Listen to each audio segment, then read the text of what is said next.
What's going on, everybody? Peter Zhang here, coming into you via Benzinga, MarketFi, and Sanglucci. I want to give you an options outlook on what we've been doing in the past week and what to look for this week. The big thing everybody wants to talk about is earnings season. All right, earnings season. We are in the midst of it right now. A couple things I want to make sure that everybody understands about pre-earnings and post-earnings. Okay, if you have an earnings call tonight, or if you have an earnings call tomorrow morning, most likely all your options are going to be overpriced, okay? Because again, remember the main factors that go into pricing options. You've got your delta, you've got your theta, and then you've got your volatility. All right, your volatility is what's going to be going through the roof because again, options are emotional securities, and they also price in the future a little bit more because they have a finite lifespan. Again, that's a little bit more advanced stuff, but just understand that your premiums that are out of the money for your out of the money options are actually going to be artificially jacked up because again, you know, the volatility that could happen during an actual earnings call will spike back and forth, causing the option to drastically increase in value and drastically decrease in value. Again, guys, the strategy here actually is to write volatility. So for all you market makers out there, and for all of you bigger account guys, you guys have all been making out with bandits recently because we're at historical lows in volatility. So every time you get a pop-up, say in the VIX towards the 20s, I know all you guys are thinking just write it and you're all good. That goes to say the same for a lot of these pre-earnings plays. Again, guys, if you want to play ahead of earnings, you might as well just write out of the money wings on the calls and puts to take advantage of oversized premiums. All right. In addition to that, if you guys have smaller accounts, it's a much better idea to actually just wait for the earnings call to come out and to actually play the reaction afterwards. Okay, you actually even be able to write a little bit more decay on the day afterwards because again, it takes a little bit of time for the market makers to repopulate and to actually reassess the theoretical value of the option after the earnings release comes out. Okay.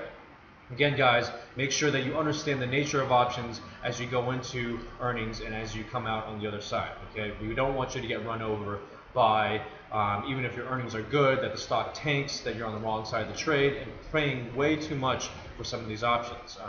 In addition to that, I want to make sure you guys also know the current state of the markets in terms of how we look at them via options. All right. So last week we were actually able to make an attempt at a bearish move through 155 via the SPYs. Obviously, we bounced through today, back in the 157 area.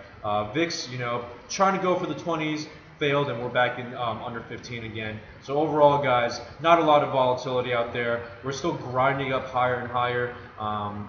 In general, you know, I don't actually condone too much spread trading around these areas. I actually condone a little bit more of just risk management, proper risk management of going naked long or naked short via puts or calls to actually take advantage of some of these moves. All right, because again, guys, you do not have that many forces acting in your direction when you're actually trying to play some of these spreads. You're going to be spending too much money on the commissions, and you're also going to be spending too much money crossing the spread. Okay, so when you cross the spread, pretty much what I'm saying is that you're spending too much on the part that you're trying to make money on, and you're spending too much on your insurance side. All right. Again, we'll talk about this in future discussions.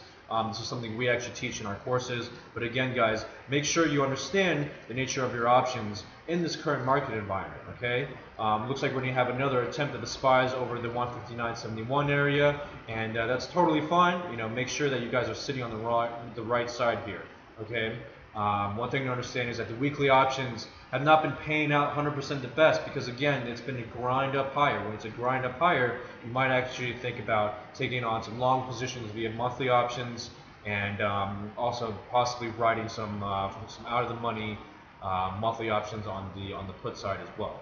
Again, guys, make sure you understand the current environment we're in. Make sure you know exactly how to play your options going ahead, especially while you're in earnings season, okay? Make sure that you understand that artificially premed up options, you do not want to buy, okay? The risk reward there is against you. You have too many factors working against you.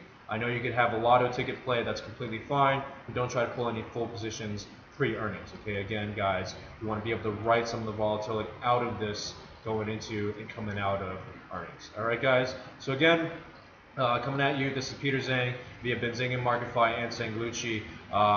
Be sure to stay tuned next week. We will be back with another weekly options outlook.